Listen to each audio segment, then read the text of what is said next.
You again? Her brother said, not even trying to hide the sneer. He opened the front door just wide enough to see me, then stepped out to block the threshold with his whole 210-pound suburban CrossFit frame. Family's already inside, side gates open, help comes through the back. I stood there for a second, holding a bottle of Chateau Margaux I'd pulled from my cellar, more out of irony than generosity. In my other hand, a homemade bourbon pecan pie I baked that morning, because I still believed effort meant something. Silly me. My wife was in the hallway behind him. She didn't say a word, just glanced over my shoulder like she was looking for a cab to rescue her. Her eyes didn't meet mine, not even when I raised the pie an inch and said, "Brought your mom's favorite." "Kitchen," her brother repeated like he was issuing a directive to a caterer who'd overstayed. Then he closed the door before I could answer. So I walked around the side of the house. Gravel bit through the soles of my Oxfords, wet leaves stuck to my cuffs, and I could hear laughter through the windows, full-throated and fake, the kind people use when they're trying to impress someone richer than they are. The back door was already cracked open. A teenage cousin I didn't know brushed past me without a word, earbuds in, hoodie up. Inside, the kitchen was a mess of floured countertops and passive-aggressive ants. I stepped in quietly, the way you do when you know your presence is inconvenient. Someone shoved a dish towel in my hand before I even had my coat off. "Can you carve the turkey?" she asked, not looking up from her phone. "And maybe stay in here until we call you out? The dining room's a bit tight." I nodded once, no emotion, just folded my coat over a bar stool and rolled up my sleeves. Now, if you're still here reading this, first of all, I appreciate you.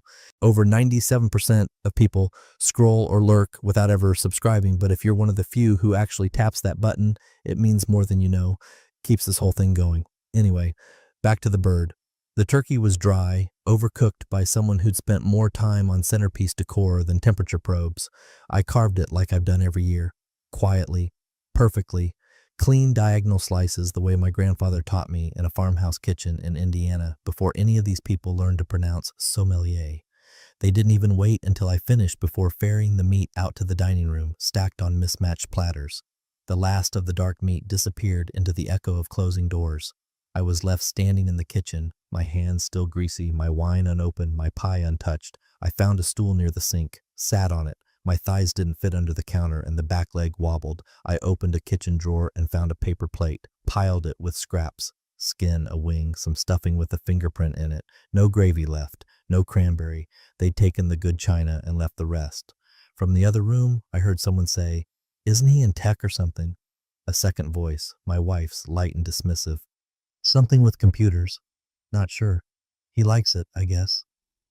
I laughed once, softly, then took a bite of turkey so dry it squeaked against my teeth. You'd think after 17 years she'd have figured out what I do. Or maybe she had, just didn't think it mattered. At some point her mother wandered through the kitchen and jumped when she saw me. "Oh, you're still in here?" she said, eyebrows climbing like I'd been caught stealing silverware. "We were just saying how we could use another set of hands." I wiped mine on the towel and stood up. "Where do you want me?" She pointed to the sink. "There's a few things that won't fit in the dishwasher." Of course not. I scrubbed pots while they toasted, rinsed pie tins while they passed seconds. The scent of wine and roasted vegetables and cologne drifted in, but none of it made it to the kitchen. Just the sounds, clinking glass, the occasional too loud laugh, the forced humility of people pretending to have class.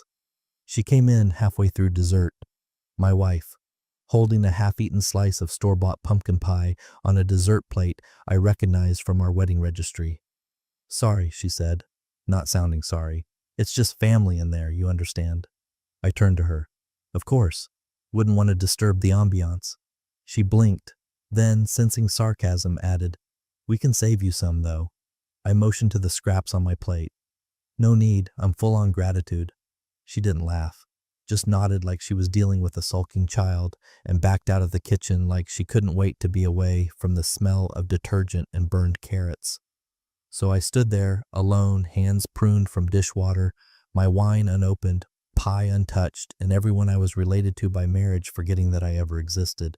But I remembered. And not a single one of them, not her smug brother, not her status-chasing mother, was ready for what was coming next. It's a strange thing, eating Thanksgiving dinner on a stool next to a trash bin. You start noticing how loud the silverware sounds in the other room, how the laughter always rises just a little too long after a joke. It's theater, all of it. A family clapping for their own performance while the man who pays for half their daughter's life eats lukewarm stuffing with his knees under his chin. The stool wobbled again as I leaned forward. The only light came from the stove's hood and a flickering candle someone left burning too low on the island. I had to dig for a fork in the drawer like a raccoon at a picnic. My plate was the plastic lid from a roasting pan. Classy, the food was cold by then. Soggy. Someone had taken the good parts and left the rest. A cartilage wing, broken roll, smear of sweet potatoes with a fork stabbed like a wound across it. It all tasted like nothing, like silence, served in courses. From the dining room, I could hear someone, her aunt, maybe the one who always wears perfume that smells like expired lilies, ask the question they always circle around once the wine flows past the label point. Does he still do whatever it is he does? I didn't even flinch. I just watched a gravy drip slide down the cabinet and pool on the floor. Her voice came next. My wife. Calm, dismissive, almost bored. Something with computers. Not sure, he likes it, I guess. She likes Pilates. I run 8 figures through systems that don't even show up on Bloomberg until we let them. But sure. Something with computers. That one got a faint smile out of me. Not a happy one. Just the kind you give yourself when you finally understand the assignment, because this wasn't about misunderstanding. It was about erasure. Deliberate, rehearsed, performed. I took another bite of turkey. It squeaked again. I chewed like I was grinding teeth. Eventually the door creaked open, and she walked in with a plate of pie in one hand and her phone in the other. She didn't look up right away, just swiped a notification, then set the plate down like I was a dog she didn't want to touch. Sorry, she said. Just family in there. You understand. I looked up at her, the candlelight cutting a shadow under her chin. She looked so at home in this place, surrounded by her bloodline of brittle smiles and curated snobbery. Sure, I said. And I meant it. I understood everything. She hovered a second longer, like she thought I might start crying, or ask to be included, or beg for dignity. I didn't. I just tapped the fork against the edge of the plate, then turned back toward the sink. Her heels clicked away, back into the theater. I didn't eat the pie. It was a prop, an offering from someone who had already sold the idea of me for a seat next to a more expensive name. I sat there a long time after the laughter died down. I could hear chairs scrape, wine glasses clink, the start of board games and fake debates. Someone had Spotify on in the den, playing acoustic covers of songs that meant something to people who forgot what silence feels like. I washed a few more dishes, not because they asked me to, because it gave my hands something to do, because the kitchen was the only room left where I could pretend the detachment was mutual. At some point, one of the cousins wandered in, maybe 12 years old, holding a plate of half-eaten stuffing. She looked at me, then back at the sink, then said, "Are you the caterer?" I didn't answer, just nodded, rinsed a spoon, and handed it to her like it was a transaction. She left without saying thank you. Of course.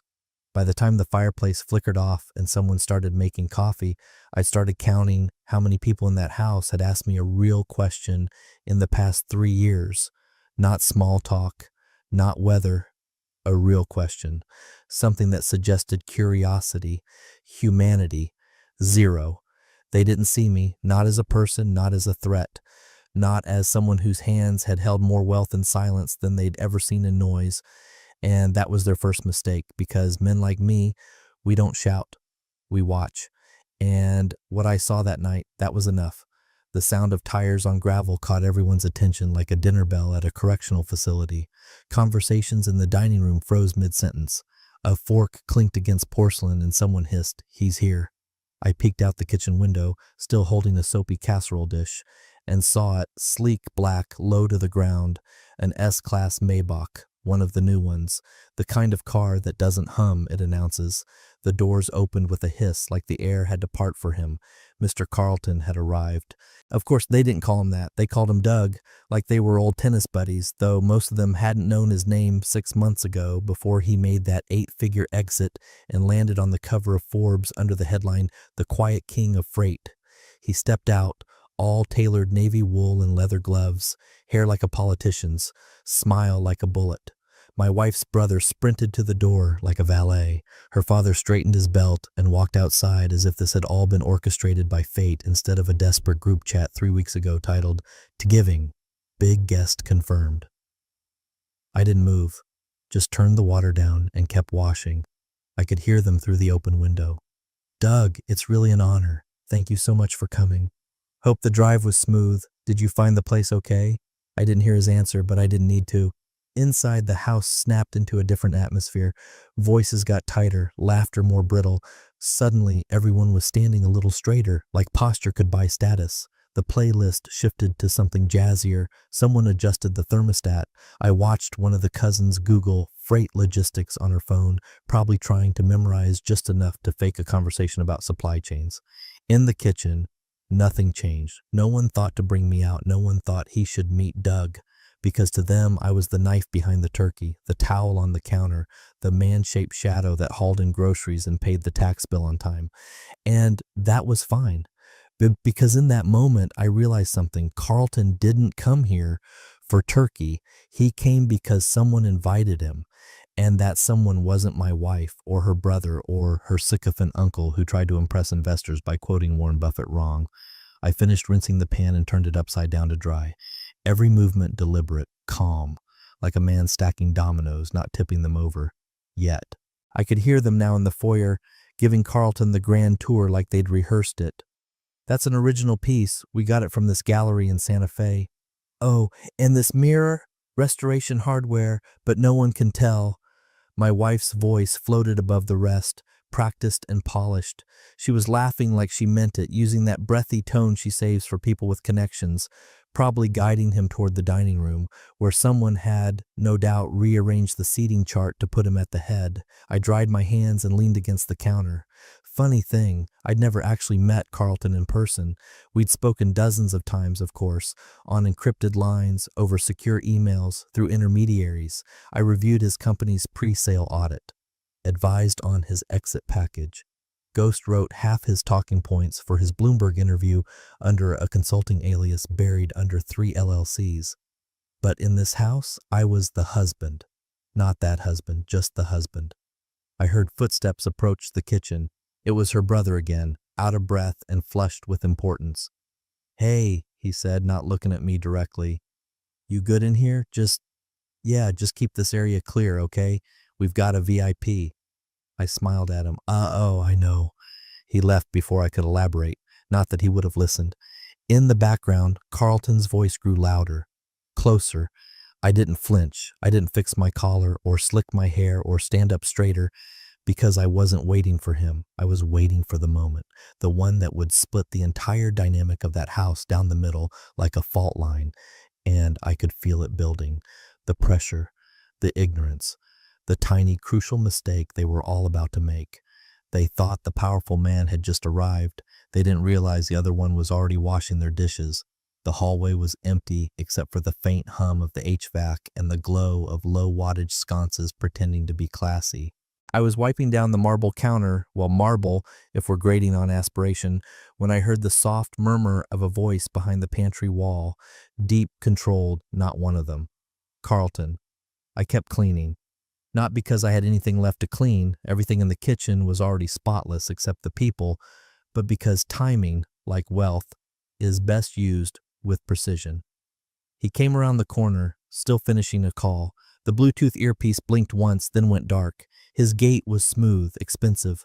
Shoes whispering across engineered hardwood like they knew their own value. He moved like a man used to boardrooms and brokers who jump when he breathes in. Then he saw me. He slowed mid-step, narrowed his eyes, and stopped completely. For a second he said nothing, just blinked, head tilted slightly like a puzzle piece had fallen out of the box and landed here in an apron. Then, I almost didn't recognize you. His voice dropped, warmer now. Not performative, not loud, just enough for me to hear, and for one of the teenage cousins who was sipping Diet Coke by the sink and scrolling through TikTok to look up sharply. Great to see you, boss. The cousin's straw froze in her mouth. She looked between us, confused. I didn't react, just dried my hands, slowly, deliberately, with the same towel they'd handed me an hour ago, like I was some junior sous chef. Hope your transition out of Carlton Freight's board has been smooth, I said. Casual, as if we were catching up at a quarterly retreat in Aspen. Carlton chuckled, the real kind, no teeth, all sincerity. Only because you coached me through it. Christ, that second stage restructure would have eaten me alive if I hadn't had your models. I nodded just once. I had a feeling it would. That's why I slipped the arbitration clause into Section 9. He laughed again, louder now. The cousin dropped her phone into her lap. Carlton glanced toward the dining room, then back at me with a glint in his eye, the kind men share when they both know a room is full of the wrong people. Let's catch up before I go, he said, patting his pocket. You still have my number, right? Of course. He smiled, stepped back, and gave a quick nod. Not the kind you give an employee or a stranger, the kind you give someone who saved your fortune without needing a headline for it. Then he disappeared down the hall, back toward the performance. Silence reclaimed the kitchen for a full 3 seconds before the cousin spoke. Wait, boss? I didn't answer, just picked up another glass and began to polish it, the crystal catching the overhead light like a spotlight warming up. A pot on the stove let out a soft hiss. A faucet dripped once. The cousin still stared. She blinked, mouthed something, then slipped out of the kitchen without a word. Probably off to find her parents. Or her assumptions. Maybe both. Behind the walls, the family was still clinking glasses, pretending they belonged in the same zip code as Carlton's bank account. Still too busy congratulating themselves on proximity to power to notice the real tectonic shift had already happened. In their own hallway, next to a trash can, between a man with dish soap on his hands and the executive he helped make untouchable, and none of them heard it. Not yet. I didn't follow Carlton out of the hallway. I didn't need to. My part was done. For now, I stayed in the kitchen, wiping the same clean countertop like a man polishing a mirror, letting them catch up to the reflection I'd left behind. In the dining room, the room shifted, not suddenly, slowly, like someone had tilted the house 5 degrees, and nobody wanted to admit they felt the pull. Carlton's voice rang out smooth and polished, loud enough to command attention, soft enough to sound effortless, the kind of voice that made VCs sign dotted lines and senators lean in.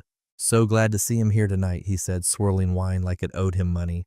Smartest investment mind I've ever worked with. He didn't say a name. He didn't have to. The air left the dining room like someone had opened a vacuum. Napkins paused mid-dab. Forks stopped inches from mouths. I imagined the chewing slowing first, then the blinking. That sound, that uneasy throat-clearing silence crept across the hardwood floors like a fog no one wanted to acknowledge. I could hear my wife's laugh crack mid-note. The air fizzled out of it like a dying balloon. Her mother, ever the tactician of passive control, leaned in and whispered, just loud enough for me to catch it through the swinging door. Who's he talking about? No answer, because the answer was unthinkable. Carlton sipped again. Didn't expect to find my board advisor in the kitchen. Guess he likes to keep a low profile. Board advisor. Not colleague, not friend, not he helped once. Board advisor. You could feel the temperature shift in that room through the damn drywall, the second guessing, the rapid backward math. Who's been in the kitchen this whole time? Who carves the turkey?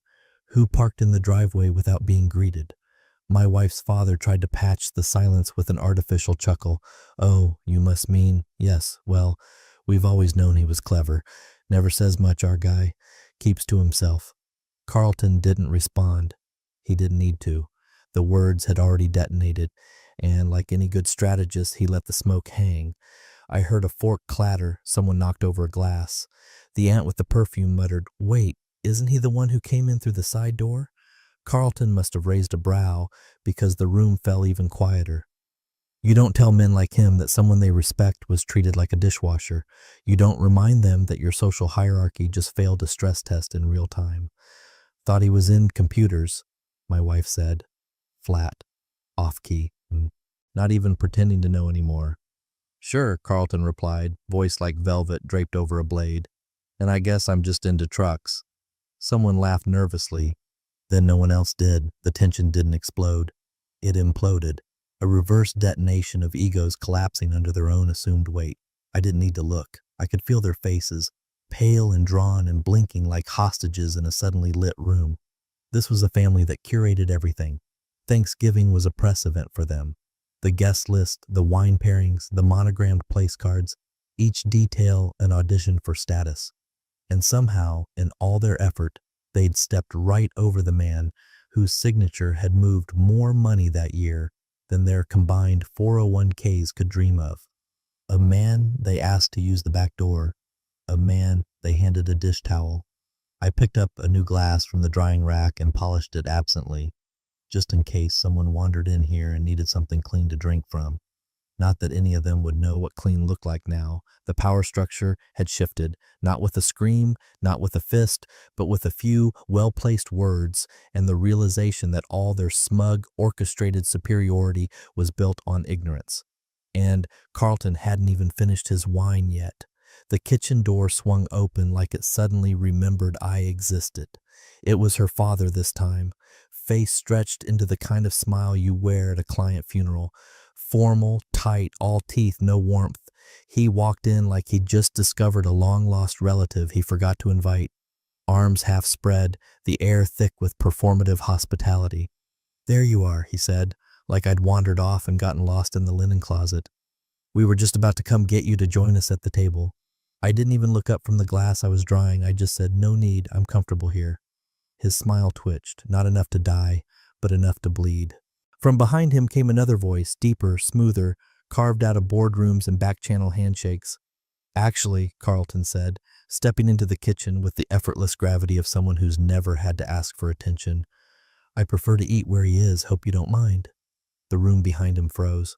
Her father opened his mouth, then closed it. His eyes flicked toward the hallway like he wanted to retreat, regroup, re-strategize, but it was too late for all that. Carlton walked over and pulled out the other stool, the one no one had offered me earlier, the one they had moved to make room for real guests.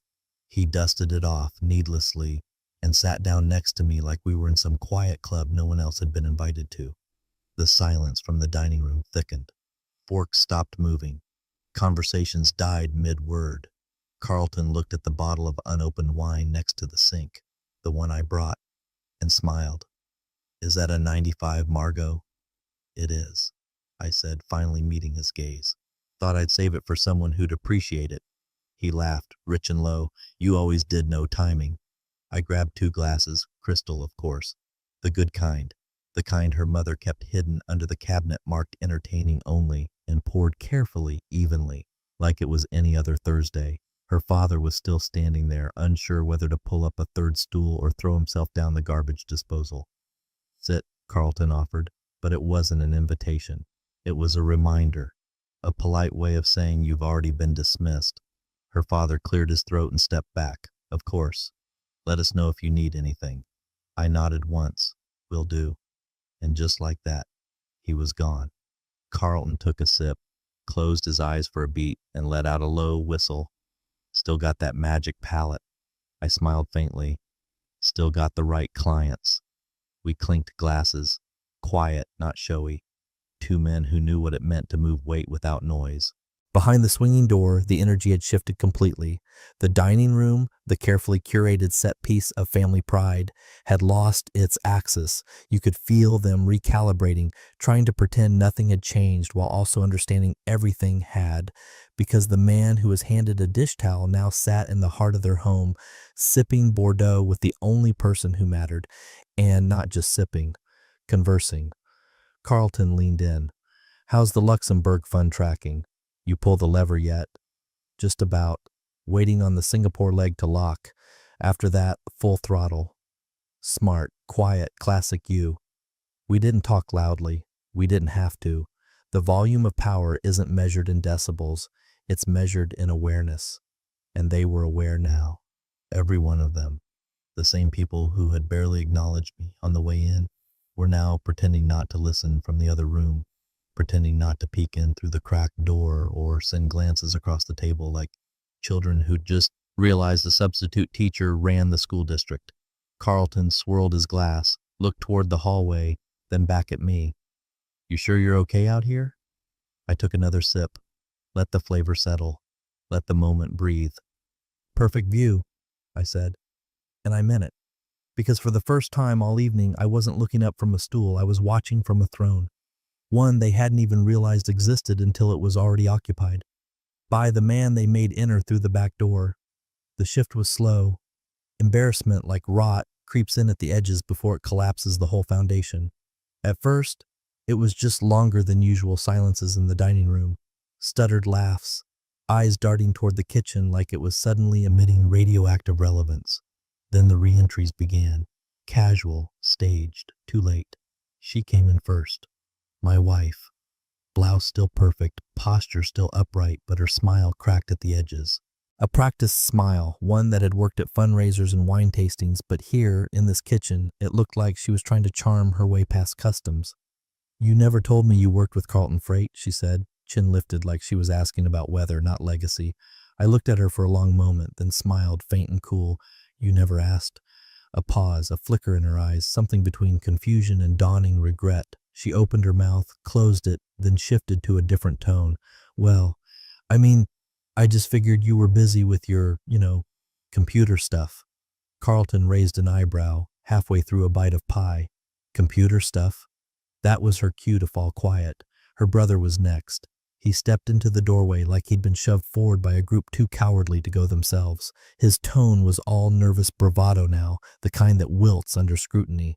"We thought you were just into crypto or something, like those guys on Reddit." Carlton actually laughed, a full, unfiltered laugh that bounced off the tile like glass cracking. "He owns 3 of the platforms I've invested in," he said, slicing through the air like a scalpel. "Built 2 of them, advised on the rest. That Singapore pivot last year, his idea, saved me $40 million in exposure before the bottom fell out." My wife's brother's jaw moved, but no sound came out. Carlton went on, conversational, like he was discussing the weather at Davos. Smartest person in the room, and nobody noticed. That line landed like a hammer in velvet. Nobody noticed. Now everyone did.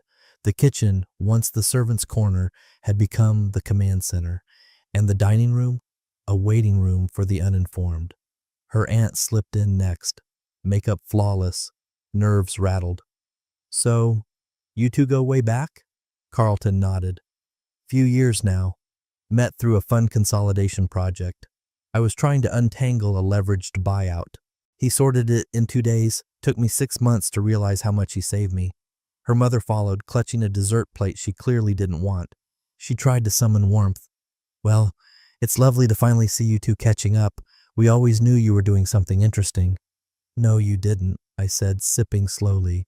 She froze, then nodded once, stiffly, and stepped back like the temperature had dropped 10 degrees. Carlton leaned toward me, lowering his voice slightly. "Should have warned me this place was so lively. I figured you'd enjoy the surprise." "Oh, I am," he grinned. "This is the best dinner I've had all year." A cousin peeked in, whispered to another at the edge of the dining room, then slipped back out. You could feel the murmur spreading, questions being asked behind half-lowered glasses. Who was he? What fund? Why didn't we know? Because they never asked. Because they never wanted to know. They didn't just underestimate me. They chose to. I was the quiet one, the one who showed up on time, paid the bills, said little, asked for less. I didn't peacock. I didn't correct them when they smiled condescendingly through dinner parties. I didn't interrupt when they said tech was a bubble. I didn't complain when they called me quirky or nerdy or a little socially flat. But I kept notes. I remembered who laughed when I said I was busy with work, and they replied, "Must be nice not having a real job." I remembered the seat I was not given, the pie I was handed like a consolation prize, the back door, and now? Now I had a front row seat to the unraveling. They noticed. Finally. But recognition after the fact isn't respect. It's panic dressed up as politeness. And it always arrives too late. She waited until the house thinned out, until the murmurs died into the clink of dishware and the last few guests trickled toward their coats with empty flattery and full embarrassment. That's when she came looking for me, not in the kitchen where I had somehow become the center of gravity, but in the study, the only room in that place that had any silence left. I'd gone there to breathe, not to gloat, just to decompress in a leather armchair that still smelled faintly of cigar smoke, and the last man in her family who actually built anything. The door cracked open slowly. She stepped inside like she was entering a crime scene, or maybe a confession booth. I didn't look up, just turned a page in the guest list that had been left on the desk. Handwritten names, notes beside them, little stars for career connections, underlines for bring high-end wine. I'd seen my own name, scratched in pencil near the bottom. No annotations, no expectations. She stood a few feet away, arms crossed, then uncrossed. The silence stretched, not tense, just full, full of all the things she hadn't said for years, things that might have mattered earlier but now just hovered there, impotent. I didn't know, she finally said. Her voice was smaller than I remembered, not meek, just reduced, stripped of the confidence she wore like a mask at parties. I kept my eyes on the list. What part? That you were, she faltered, then regrouped. That you were involved with Carlton. That you advise his board. Is that what matters? I asked quietly. That he said it? She stepped closer. No, I just mean, we've always done things a certain way. My family, this family, we have structure. We assume certain roles, you know. It's not personal. I closed the guest list with 2 fingers. Deliberate, soft, final. You mean, I said, turning to look at her, a way where I'm tolerated, not respected. Her eyes flinched, just slightly, a hairline crack in the glass. I never meant to disrespect you, she said. It's just, I didn't know how much you cared about being seen. I let the words hang there. Being seen, like I was a child at a school play hoping for applause. You don't have to care, I said, but don't pretend you didn't benefit from pretending I didn't matter. She moved closer, hand out, hesitant, rehearsed. Maybe we can start over, she said, almost whispering. This doesn't have to be a fight. I looked down at her fingers, inches from my sleeve, then back to her face. And that's when I knew she wasn't reaching for connection. She was reaching for control, that gentle practice maneuver people use when they sense the power shifting and think a soft hand might guide it back. But I wasn't that man anymore, or maybe I never was. I picked up the guest list again, held it between 2 fingers, then set it gently in the drawer, closed it, and locked it. We already did, I said. She blinked. Did what? Started over. A long pause. Together? I stood up, smoothed my cuffs, and walked past her to the doorway. No, I said, not together. She didn't follow, and for the first time in years, I didn't stop to see if she would. Carlton's departure was unhurried, precisely timed, like everything else he did. He waited until the wine had dried in the glasses and the laughter had curdled into polite fatigue. He stood, adjusted his cuffs, and stretched like a man who knew the exit would be the most remembered part of the evening. He looked around the room, then over the heads of the people still orbiting him, and locked eyes with me. Mind walking me out? The room stilled, not like something had exploded, more like something had just snapped into focus. I nodded, set down my glass, and walked to the front hall with him. Not a single person moved to follow. We stepped outside. The November air had cooled, finally carrying that sharp edge that makes breath visible. Carlton's car, sleek, black, surgically polished, was waiting at the curb, headlights glowing like the eyes of something ancient and intelligent. He turned to me before climbing in. No theatrics. Just that same relaxed grin that had made CEOs take deals they didn't understand. They're going to lose their minds in New York, he said, his voice loud enough to reach the foyer. Hope to see you at the summit. They're dying to meet the man behind the fund. Behind the fund. Not a partner, not a contributor. The man. It took about 3 seconds. The front door had been left cracked open behind us. I heard a cough, then the slight thump of a wine glass hitting a table too hard. And then, "Wait, that fund?" her uncle's voice called out. Sharp, off balance. He sounded like someone who had just realized the map was upside down the entire time. Carlton didn't even turn around, just nodded, opened his car door, and slid in with the practiced ease of a man whose name bends calendars. The car pulled away slowly, deliberately, disappearing down the winding driveway like a disappearing trick that left nothing behind but silence. When I turned back toward the house, they were all standing there. Her mother, frozen like a bust in a museum. Her brother, mouth slightly open, hands fidgeting with cufflinks he suddenly realized were crooked. Her aunt blinking too fast. The uncle, pale and squinting, mentally rereading every email he'd ignored from me over the past decade. And my wife, dead center, holding her wine glass like it had become heavier, her posture perfect, her expression lost, like a chess player who just realized the game ended 6 moves ago and she's been moving pieces out of habit. I walked past them, no words, no smirk, just an even pace the way you do when the moment needs no punctuation. At the coat rack, I took my time, found my scarf, adjusted my sleeves, tied the knot I liked, not because anyone was watching, but because I had always done it this way, even when no one noticed. They didn't speak, not because they didn't want to, because they couldn't. For 17 years, I'd been the quiet man at the edge of their family photos, blurred at the edges. The afterthought, the punchline they never said aloud, but carried in their tone. Now, they stood in the house I helped subsidize, surrounded by wine I selected, still tasting the crumbs of the meal I carved, and they didn't know what to do with the fact that the man they dismissed had just been named out loud as someone they should have been begging to know. But the best part? I didn't need them to say anything. The silence was enough. My coat still held the faint scent of cedar from the closet. I shook it loose with a flick, let it settle on my shoulders. The buttons slid through the holes like memory finding its place. I could feel their eyes on me from behind. Her family, her curated audience, all struck dumb in the cathedral of their own irrelevance. She moved first, of course she did. She followed me to the door, soft steps over polished wood, trying to make herself smaller now, gentler.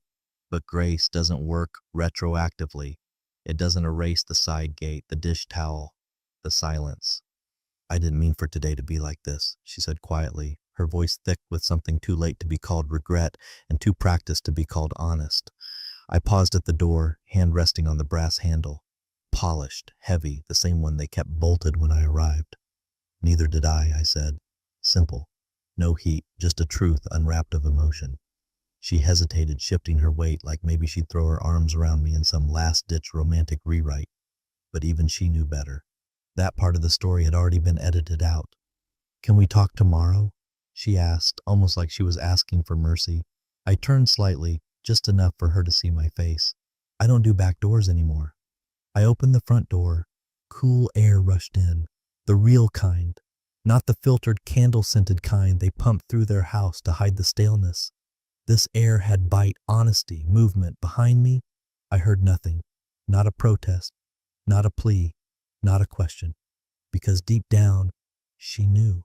This wasn't a tantrum, this was a boundary. I stepped out and pulled the door closed behind me with the quietest finality I could muster. No slam, no theatrics, just a soft click that said everything her family hadn't heard all night. And for the first time in that house, I left through the front door, not as a guest, not as help, not even as husband, just as the man they never saw until it was already over.